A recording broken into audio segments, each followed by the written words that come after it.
Hello good morning doctors. तो आज का हमारा टॉपिक है stem cells and its types. तो आज हम बेसिकली समझेंगे कि स्टेम सेल्स क्या होती हैं और ये कितने तरह की होती हैं। आपने बहुत सारे टर्म्स सुने होंगे जैसे टोटिपोटेंट सेल, प्लूरिपोटेंट सेल्स, क्या होती है, क्या डिफरेंस होते हैं इनमें, ये सब आज हम समझाने की कोशिश करेंगे आपको। इस पूरे टॉपिक में जो कुछ भी मैं आपको पढ़ाऊंगा, अगर आपको उसमें कोई डाउट रहता है तो आप कमेंट सेक्शन में ड्रॉप करके अपने डाउट्स को पूछ सकते हैं।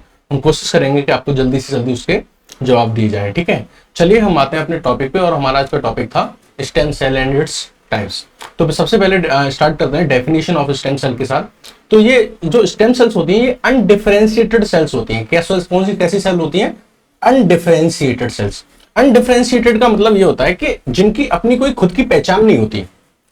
इनकी अपनी खुद की कोई पहचान नहीं है कि ये किस ऑर्गन की सेल है, ये हमारी मसल की सेल है, ये हमारी नर्व की सेल है, या हमारे ये किडनी की सेल है। इनकी अपनी कोई पहचान नहीं है, ये अनडिफरेंशिएटेड है। लेकिन इनके पास कैपेसिटी है कि ये बॉडी के किसी भी ऑर्गन की सेल को बना सकती हैं। यानी कि कहने का मतलब ये है कि इनकी अपनी तो कोई पहचान नहीं है, ये डिफरेंशिएटेड नहीं है, अपनी खुद की कोई पहचान नहीं है इनकी, लेकिन इनके अंदर एक कैपेसिटी है कि ये हमारी बॉडी की किसी भी सेल को जन्म दे सकती है। इनके अंदर एक कैपेसिटी है कि ये हमारी बॉडी की किसी भी सेल को जन्म दे सकती है। ये डिवाइड करके हमारी बॉडी की किसी भी सेल को बना सकती है। बात समझ में आ गई? तो स्टेम सेल क्या होती है? अनडिफरेंशिएटेड सेल्स होती हैं। अनडिफरेंशिएटेड मतलब इनकी कोई पर्सनल इंडिविजुअल अपनी पहचान नहीं हो सकती, बट ये डेवलप कर सकती हैं, बना सकती हैं, डिवाइड करके हमारी बॉडी की जो डिफरेंट टाइप की सेल्स हैं उन सबको बना सकती हैं। यानी ये हमारी मसल की सेल को बना सकती हैं, ये हमारे ब्रेन की सेल्स हैं, न्यूरॉन्स को बना सकते हैं, ये आरबीसी बना सकती हैं, डब्ल्यूबीसी बना सकते हैं, या हमारी बॉडी में जितनी भी ब्लड बॉडी सेल्स की जो होती हैं उन सबको ये जन्म दे सकती हैं बाई डिवाइडिंग। ठीक है, तो इनके पास ये एबिलिटी होती है, ये डेवलप हो सकती है, डिवाइड करके कन्वर्ट हो सकती है किसमें? Various cells of the body. ये हमारी बॉडी की जो सेल्स होती हैं डिफरेंट ऑर्गन्स की, उन सबको जन्म दे सकती हैं, उन सबको बना सकती हैं अपने अंदर सेल डिवीजन करके। इतनी बात समझ में आ गई? तो हमने 2 पॉइंट्स, खुद की कोई पहचान नहीं होती, अनडिफरेंशिएटेड होती है, और ये डिवाइड करके हमारी बॉडी की किसी भी सेल को जन्म दे सकती हैं, या किसी भी बॉडी की किसी भी सेल्स का फॉर्मेशन कर सकते हैं। इतनी बात समझ में आ गई? अब बात करते हैं इनकी कैरेक्टरिस्टिक की, कि इनके अंदर क्या कैरेक्टरिस्टिक है, क्या पहचान है इनकी। ठीक है, क्या क्वालिटीज है स्टेम सेल्स की। तो देखो, इनकी 2 इंपॉर्टेंट प्रॉपर्टीज होती हैं, कैरेक्टरिस्टिक कह लीजिए या फिर इनकी प्रॉपर्टीज कह लीजिए, और क्या कह लीजिए आप? प्रॉपर्टीज कह लीजिए कि इनकी क्या प्रॉपर्टीज है, क्या पहचान है इनकी। ठीक है, तो अगर हम इनकी कैरेक्टरिस्टिक या प्रॉपर्टी की बात करें तो 2 मेन बेसिक इनके अंदर प्रॉपर्टीज होती हैं। पहला है कि सेल्फ रिन्यूअल। सेल्फ रिन्यूअल का क्या मतलब होता है? देखो, ये सेल्स जब डिवाइड करती हैं तो इनका जो मेथड होता है वो क्या होता है? जैसे मान लीजिए ये कोई स्टेम सेल है, तो ये डिवाइड करके सेल्स बना रही है। मान लीजिए डिवाइड करके सेल्स बना रही है, मान लीजिए इसने 2 सेल बनाई, तो इसमें से एक सेल तो जो होगी वो वापस स्टेम सेल का फॉर्मेशन करेगी। क्या करेगी? स्टेम सेल का फॉर्मेशन करेगी। और दूसरी सेल जो होगी वो डिफरेंशिएट करके, क्या करके?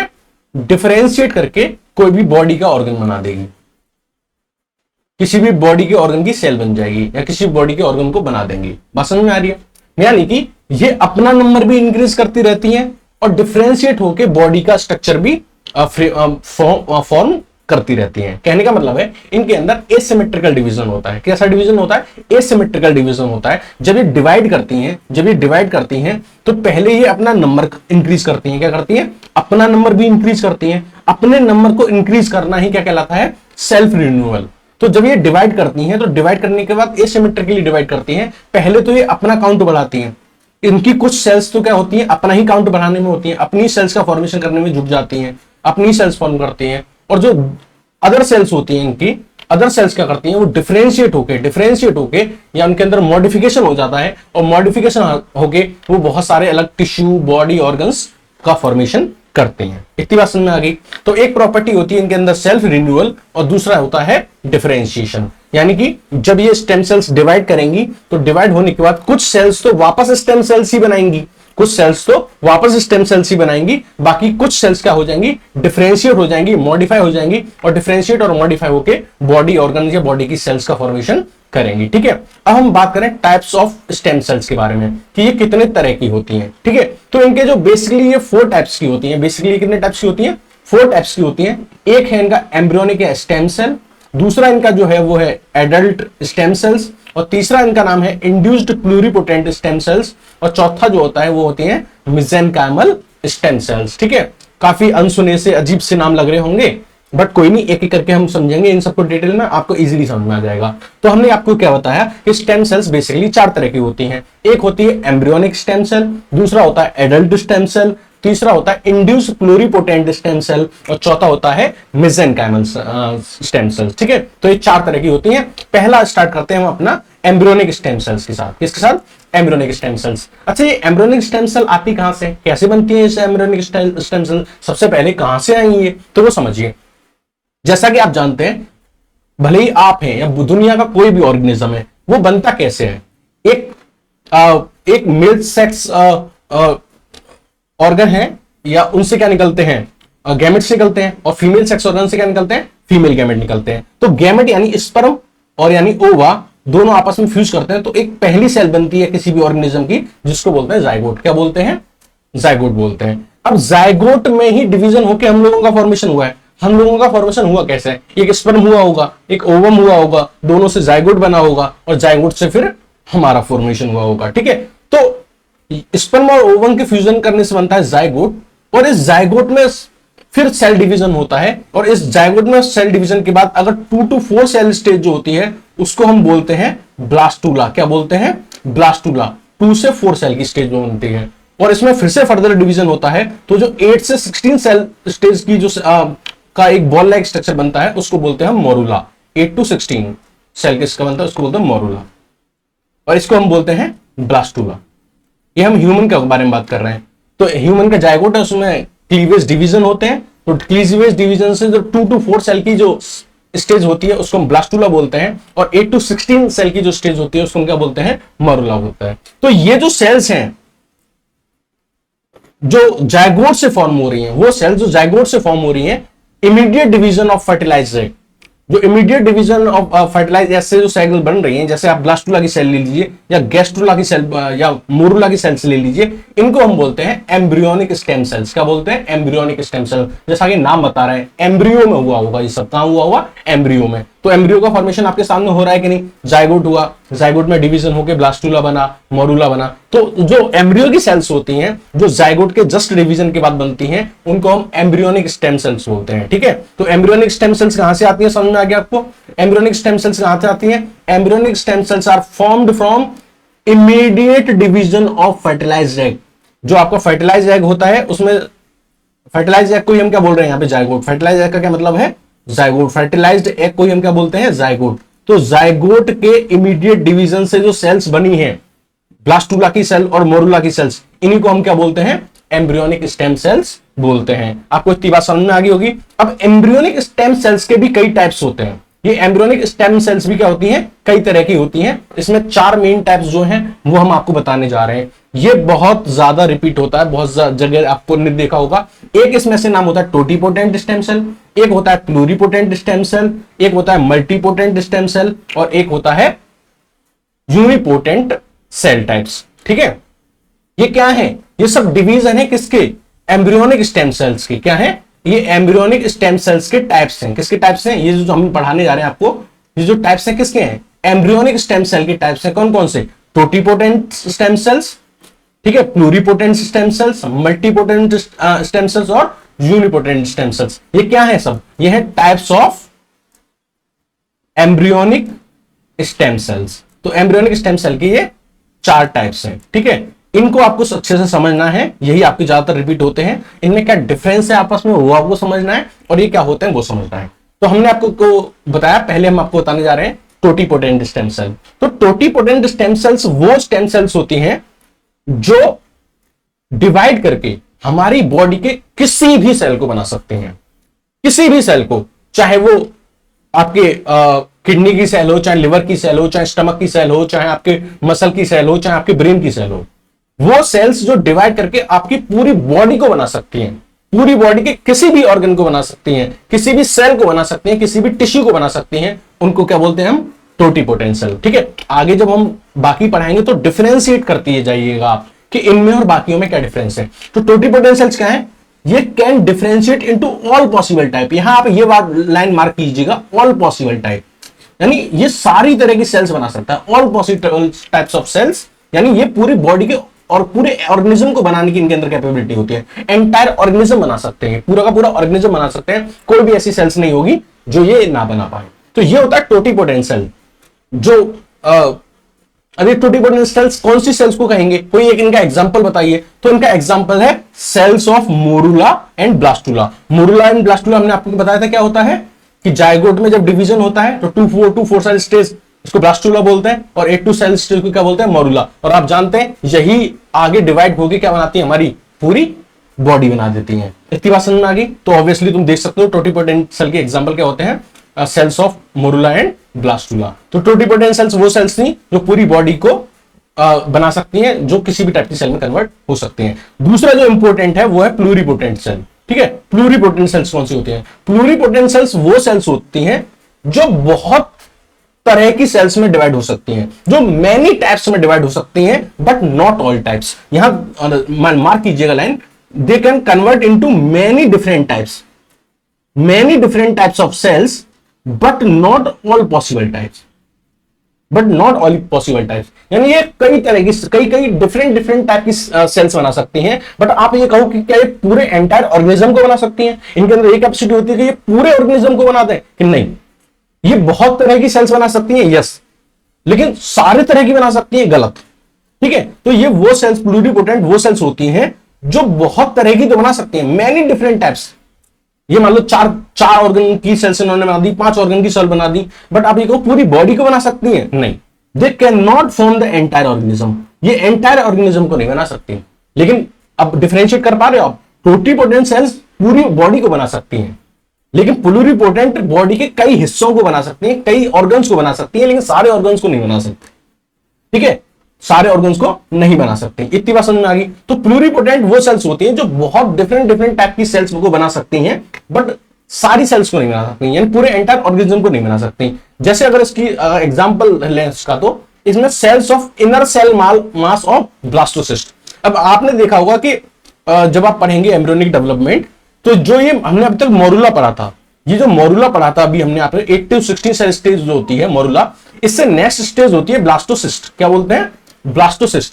अब ब्लास्टोसिस्ट क्या होता है, ये इस तरीके से एक सर्कुलर स्ट्रक्चर में कन्वर्ट हो जाती हैं इसमें सेल्स, और इस तरीके से कुछ सेल्स तो पेरिफेरी में कन्वर्ट हो जाती हैं, और कुछ सेल्स जो होती हैं वो इन यहां पे इस कॉर्नर पे जमा हो जाती हैं। तो इस कॉर्नर पे जो सेल जमा हो जाती हैं इनको हम बोलते हैं इनर सेल मास। क्या बोलते हैं? Inner cell mass. और ये इनर सेल मास जो होती हैं ये 3 तरह की जर्म लेयर में डिफरेंशिएट होता है, एक्टोडर्म, एंडोडर्म और मीजोडर्म। ठीक है, अब ये जो एक्टोडर्म में ये अलग ऑर्गन्स बनाती हैं, एंडोडर्म अलग ऑर्गन्स बनाती हैं, और मीजोडर्म अलग ऑर्गन्स बनाती हैं। ठीक है, तो मतलब ये हुआ कि ये पूरी बॉडी को नहीं बना सकती। एक्टोडर्म कुछ पार्टिकुलर ऑर्गन्स को बनाएगी, एंडोडर्म कुछ पार्टिकुलर ऑर्गन्स को भी बनाएगी, और मीजोडर्म भी कुछ पार्टिकुलर ऑर्गन्स को बनाएगी। तो ये डिफरेंशिएट हो जाती हैं कि एक्टोडर्म के इतने ऑर्गन, मीजोडर्म के इतने ऑर्गन, एंडोडर्म के इतने ऑर्गन। ठीक है, तो ये बहुत सारे ऑर्गन्स बना सकती है, बट सारे ऑर्गन बना सकती है ऐसा नहीं है। तो प्लूरीपोटेंट का एग्जांपल हो गया inner cell mass of blastocyst. ठीक है, नेक्स्ट हम बात करते हैं मल्टीपोटेंट। मल्टीपोटेंट स्टेम सेल्स वो स्टेम सेल्स होती हैं जो क्लोजली रिलेटिव सेल्स को बना सकती हैं, यानी बना तो कई सेल्स सकती हैं, बट वो सेल्स जो होंगी वो क्लोजली रिलेटेड होनी चाहिए, यानी एक पर्टिकुलर ऑर्गन या टिश्यू से रिलेटेड होनी चाहिए। जैसे अगर मैं एक बात करूं हेमेटोपोइटिक स्टेम सेल। अब बात हेमेटोपोइटिक स्टेम सेल की हुई है, तो इसका मतलब यह है कि ब्लड से रिलेटेड बहुत सारी सेल्स बना सकती हैं। जैसे कि ये बना सकती हैं आरबीसी, ये बना सकती हैं डब्ल्यूबीसी, ये बना सकती हैं प्लेटलेट्स। लेकिन तुम इनसे ये कहा जाए कि तुम मसल की सेल्स बनाओ, तो ये नहीं बना पाएंगी, क्योंकि मसल की सेल इनकी क्लोजली रिलेटेड नहीं है। ये आरबीसी बना सकती हैं, डब्ल्यूबीसी बना सकती हैं, प्लेटलेट बना सकती हैं, मास्ट सेल बना सकती हैं, ठीक है, और ये मैक्रोफेज बना सकती हैं, यानी जो क्लोजली रिलेटेड है, ब्लड से जो क्लोजली रिलेटेड है उन सबको तो बना सकती हैं। बट इनसे कहा जाए कि तुम मसल की बना के दिखाओ या तुम ब्रेन की बना के दिखाओ, तो नहीं। तो मल्टीपोटेंट वो होती हैं जो कई तरह की डिफरेंट तरह की सेल्स को बना सकती हैं, बट वो क्लोजली रिलेटेड होनी चाहिए। कैसी होनी चाहिए? क्लोजली रिलेटेड होनी चाहिए। इसका अगर हम एग्जांपल की बात करें तो हेमेटोपोइटिक स्टेम सेल जो क्या कर सकती है, आरबीसी, डब्ल्यूबीसी और प्लेटलेट्स वगैरह को बना सकती है। तो डिफरेंस आपको समझ में आ रहा है? टोटीपोटेंट सब बना सकती है, all. Pluripotent many but not all, but not all. और हम बात करें मल्टीपोटेंट, तो ये बनाएगा क्लोजली रिलेटेड। क्या बनाएगा? Closely related. क्लियर डिफरेंस हो रहा है कि नहीं? आपको हो रहा है तो कमेंट सेक्शन में बताइएगा कि आपको क्लियर कट समझ में आया कि नहीं।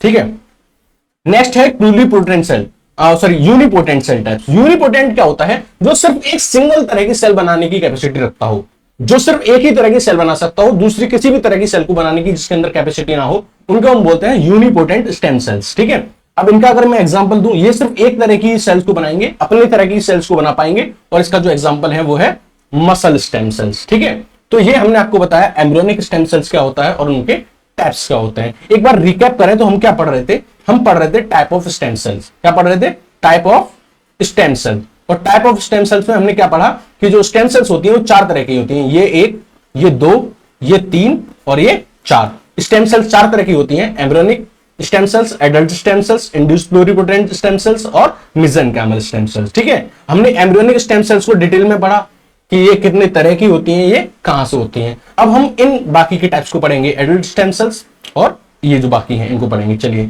स्टार्ट करते हैं एडल्ट स्टेम सेल्स से कि एडल्ट स्टेम सेल्स क्या होते हैं। तो एडल्ट स्टेम सेल्स वो स्टेम सेल्स होती हैं जो जब ऑर्गन का फॉर्मेशन होता है, जब किसी भी ऑर्गन का फॉर्मेशन हो रहा होता है, तो उस ऑर्गन के फॉर्मेशन के टाइम पे कुछ सेल्स उसमें ऐसी रह जाती हैं जो डिफरेंशिएट नहीं हो पाती हैं, और जिनके अंदर कैपेसिटी रह जाती है कि वो डिवाइड कर सकती हैं और मॉडिफाई कर सकती हैं। देखो होता क्या है, सेल्स जो होती हैं वो डिफरेंशिएट हो जाती हैं, वो स्टेम सेल्स जो होती हैं वो डिफरेंशिएट हो जाती हैं और डिफरेंशिएट करके ऑर्गन बना देती हैं।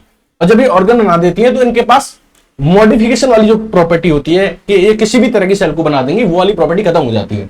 बट कुछ सेल्स ऐसी होती हैं जिनके अंदर ये कैपेसिटी अभी रह जाती है। सारी सेल्स के अंदर खत्म नहीं होती, मेजॉरिटी के साथ के अंदर खत्म हो जाती है डिवाइड करने की कैपेसिटी, बट बहुत सारियों में रह जाती है। तो जिनमें रह जाती है किसी भी ऑर्गन, ये मान लो पूरा ऑर्गन है, इसमें बहुत सारी सेल्स हैं, मान लीजिए इसमें ये बहुत सारी सेल्स हैं, ये बहुत सारी सेल्स हैं, बट इन बहुत सारी सेल्स में से कुछ सेल्स जो थी उनके अंदर ये कैपेसिटी रहेगी डिवाइड करने के लिए। मान लो ये रेड रेड वाली हैं, इनके अंदर इन रेड, इस ब्लू के अंदर जो रेड वाली हैं, ये इस ऑर्गन के अंदर स्टेम सेल्स हैं। यानी बाकी की जो सेल्स है ब्लू वाली, ये तो अपनी प्रॉपर्टी को लूज कर चुकी है डिवाइड और मॉडिफाई करने का, बट ये जो रेड वाली हैं इनके अंदर ये प्रॉपर्टी रह गई है। तो किसी भी टिश्यू या ऑर्गन के अंदर वो सेल्स जो डिफरेंशिएट कर सकती हैं या डिवाइड कर सकती हैं, कि नई सेल्स को जन्म दे सकती हैं, उनको हम क्या बोलते हैं? एडल्ट स्टेम सेल्स बोलते हैं। ठीक है, अब इनका काम क्या होता है? देखो हर ऑर्गन की सेल्स एक ना टाइम बाद डेड होती है, मरती है, तो उन मरी हुई सेल्स को रिप्लेस करने में एक तो इनका काम होता है। दूसरा, जब कहीं इंजरी हो जाए किसी भी ऑर्गन में, तो उस इंजरी को हील करने के लिए भी क्या होना चाहिए? कुछ कोई होना चाहिए। तो ये जो स्टेम सेल्स होती है जो रह जाती हैं किसी ऑर्गन में, जो डिफरेंशिएट नहीं होती हैं, यही स्टेम सेल परफॉर्म करती हैं रिपेयर और रिप्लेसमेंट का जो डैमेज टिश्यू होता है। ठीक है, आपकी सेल, आप किसी भी ऑर्गन की सेल डेड हो जाती हैं या फिर मान लीजिए कोई उसमें इंजरी हो जाती है, तो यही स्टेम सेल्स जो होती हैं ये डिवाइड करती हैं और डिवाइड करके क्या करती हैं? उस एरिया को रिपेयर और करती हैं। एक यूज इनका और होता है, जैसे अगर आपने सुना हो एक केस ब्लड कैंसर, जब किसी को ब्लड कैंसर होता है तो हम कहते हैं इसमें बोन मैरो ट्रांसप्लांट होगा। क्या होगा? बोन मैरो ट्रांसप्लांट होगा। तो बोन मैरो की टिश्यू, अब उसमें भी क्या होता है, किसी भी हेल्दी इंडिविजुअल का बोन मैरो लेते हैं, उसके अंदर उसके बोन मैरो में ये स्टेम सेल्स निकालते हैं, ये वाली रेड वाली, उसके बोन मैरो से क्या करते हैं? ये रेड वाली स्टेम सेल्स निकाल देते हैं, और जो पेशेंट होता है जिसका बोन मैरो खराब है उसके अंदर डाल देते हैं, ताकि उसके खराब बोन मैरो को ये सेल्स जो क्या करें? डिवाइड करके रिपेयर कर दें। तो इसका एक एग्जांपल हम दे सकते हैं, हेमेटोपोएटिक स्टेम सेल जो बोन मैरो के अंदर पाई जाती हैं, ये किस में यूज करती हैं? यूज होती है बोन मैरो ट्रांसप्लांट में, बहुत सारे कैंसर में, जैसे कि ब्लड कैंसर। ठीक है, नेक्स्ट जो टाइप था वो था इंड्यूस्ड प्लूरिपोटेंट स्टेम सेल्स। बहुत ही अद्भुत टाइप का टाइप है ये। इसमें क्या होता है, मान लीजिए कोई भी स्टेम सेल थी, ठीक है, ये स्टेम सेल थी और इसने डिफरेंशिएट होकर कोई टिश्यू बना लिया। ये किसी टिश्यू के लिए कमिटेड हो गई कि मैं आगे चल के ये वाला टिश्यू बनाऊंगी। मान लीजिए ये कोई एम्ब्रियोनिक स्टेम सेल थी, क्या कौन सी सेल थी? एम्ब्रियोनिक स्टेम सेल थी, जिसके पास ये कैपेसिटी थी कि ये किसी भी तरह की सेल का फॉर्मेशन कर सकती है। बट इसके बाद क्या हुआ कि ये कमिटेड हो गई कि मैं अब हर तरह की सेल नहीं बनाऊंगी, मैं तो किसी पर्टिकुलर स्टेम सेल को ही बनाऊंगी, किसी पर्टिकुलर ऑर्गन की या किसी पर्टिकुलर टिश्यू की सेल्स ही बनाऊंगी। ये कमिटेड हो गई। लेकिन अगर हम लैब में क्या करें, अपने एक्सपेरिमेंट्स का यूज करके इन टिश्यू कमिटेड सेल्स को वापस एम्ब्रियोनिक स्टेम सेल में कन्वर्ट कर दें तो इसको हम बोलते हैं इंड्यूस्ड प्लूरिपोटेंट स्टेम सेल, यानी कि ये हमने इंड्यूस किया है इनको, ठीक है, हमने इंड्यूस किया है कि ये वापस एम्ब्रियोनिक स्टेम सेल बन जाए। तो कैसे ऑब्टेन होती हैं? Obtain by converting tissue specific cell into embryonic cell in lab. तो हम क्या करते हैं अपने एक्सपेरिमेंट से, जो टिश्यू कमिटेड सेल्स थी जो डिफरेंशिएट हो चुकी थी, जो क्या हो चुकी थी, डिफरेंशिएट हो चुकी थी और कमिटमेंट कर चुकी थी कि मैं पर्टिकुलर टाइप ऑफ सेल्स ही बनाऊंगी, उनको वापस हम एम्ब्रियोनिक स्टेम सेल्स में कन्वर्ट कर देते हैं। और अब ये बिल्कुल वैसे ही बिहेव करती है, इनकी कैरेक्टरिस्टिक जो होती है वो बिल्कुल वैसी हो जाती है जैसे कि एम्ब्रियोनिक सेल्स की होती है, ठीक है। और इनके अंदर भी फिर कैपेसिटी आ जाती है वापस ये पूरी बॉडी को जन्म दे सकें। तो इनके जब इनको वापस कन्वर्ट कर देते हैं तो ये बिल्कुल वैसे बिहेव करती हैं अब जैसे कि original stem cells, embryonic stem cell perform करती थी, ठीक है। इसका फायदा क्या है ऐसा करने का? तो साइंटिस्ट ऐसा करके बहुत सारी ड्रग्स को स्टडी करते हैं। एक्चुअली ड्रग्स को जब हम टेस्ट करते हैं तो हम ये देख रहे हैं कि ड्रग्स पर्टिकुलर सेल्स को रिस्पॉन्स कर रही है कि नहीं। ड्रग जो सेल होती है उसके ऊपर जो रिसेप्टर्स होते हैं जो मेम्ब्रेन्स पे, वो ड्रग को रिसीव कर पा रहे हैं कि नहीं। तो ये सारे टेस्ट करने में भी इनका यूज होता है। और दूसरा, कोई भी डिसीज किसी पर्टिकुलर सेल में कैसे प्रोपेगेट करती है, कैसे एक्सपेंड करती है, कैसे उस सेल को अपने कब्जे में लेती है, कैसे उस सेल को डिस्ट्रॉय करती है, कैसे कोई पैथोजन किसी सेल पे वर्क करता है, कैसे डिसीज प्रोड्यूस होती है, उस सबकी स्टडी में भी ये हेल्प करती हैं। लास्ट और फोर्थ जो टाइप था वो था मेसेनकाइमल स्टेम सेल। तो मेसेनकाइमल स्टेम सेल्स वो स्टेम सेल्स होती हैं जो जैसे जो किसी टिश्यू या ऑर्गन के कनेक्टिव टिश्यू में पाई जाती हैं, जो किसी या टिश्यू या ऑर्गन के कनेक्टिव टिश्यू में पाई जाती हैं। किसमें पाई जाती हैं? कनेक्टिव टिश्यू में। मान लीजिए ये कोई टिश्यू है, ये ग्रुप ऑफ सेल्स है जिसको हम टिश्यू बोल रहे हैं। अब इस टिश्यू को कवर्ड किए हुए कौन है? इस टिश्यू को कवर कर रहा है कनेक्टिव टिश्यू, ये रेड कलर का कनेक्टिव टिश्यू है। अब कनेक्टिव टिश्यू में तीन पार्ट होते हैं कनेक्टिव टिश्यू के। एक इसमें सेल होता है, एक इसमें मैट्रिक्स होता है और एक इसमें होता है फाइबर्स। कनेक्टिव टिश्यू तीन चीजों से मिलकर बना होता है, सेल, मैट्रिक्स, फाइबर। तो किसी भी टिश्यू को पैक करे हुए, बांधे हुए जो कनेक्टिव टिश्यू होता है, और इस कनेक्टिव टिश्यू में क्या होती है? ये सेल्स होती हैं। तो ये कनेक्टिव टिश्यू की जो सेल्स होती हैं, जो जिनके अंदर प्रॉपर्टी रह जाती है डिवाइड करने की और मॉडिफाई होने की, उन स्टेम सेल्स को हम क्या बोलते हैं? Mesenchymal stem cells. और इन्हीं का दूसरा नाम होता है स्ट्रोमल सेल्स। क्या नाम होता है? स्ट्रोमल सेल्स, ठीक है। क्योंकि कनेक्टिव टिश्यू का ये जो पार्ट होता है जो सेल, मैट्रिक्स और फाइबर से मिलकर बनाता है, इसको हम बोलते हैं स्ट्रोमा। क्या बोलते हैं? स्ट्रोमा। तो इस स्ट्रोमा में जो पाई जाने वाली सेल्स हैं उनको हम बोलते हैं स्ट्रोमल सेल्स या फिर मेसेनकाइमल स्टेम सेल। ये कहां से ऑब्टेन होती हैं? कनेक्टिव टिश्यू से, उस कनेक्टिव टिश्यू से जो किसी ऑर्गन या टिश्यू को सराउंड करके रहता है, ठीक है। अब ये जिस ऑर्गन के पास होंगी वही वैसी इनकी कैरेक्टरिस्टिक होगी। किडनी के पास होगी तो कुछ अदर कैरेक्टरिस्टिक होगी, अगर मान लीजिए लिवर के पास है तो इनकी कुछ अपनी अलग कैरेक्टरिस्टिक होंगी। तो जिस ऑर्गन के पास पाई जाती हैं उसके ऑर्गन की जैसी इनकी कैरेक्टरिस्टिक होती है। जैसे कि मान लीजिए अगर कोई बोन मैरो के पास पाई जा रही है तो उनके अंदर यह कैपेसिटी होगी कि वो बोन मैरो की सेल्स बना सकें, फैट सेल्स बना सकें और कार्टिलेज सेल्स बना सकें, ठीक है। आपसे रिक्वेस्ट है कि अगर आपको इस पूरे सेक्शन में कोई डाउट रहा हो तो आप कमेंट सेक्शन में ड्रॉप कर दीजिएगा। Thank you and have a nice day.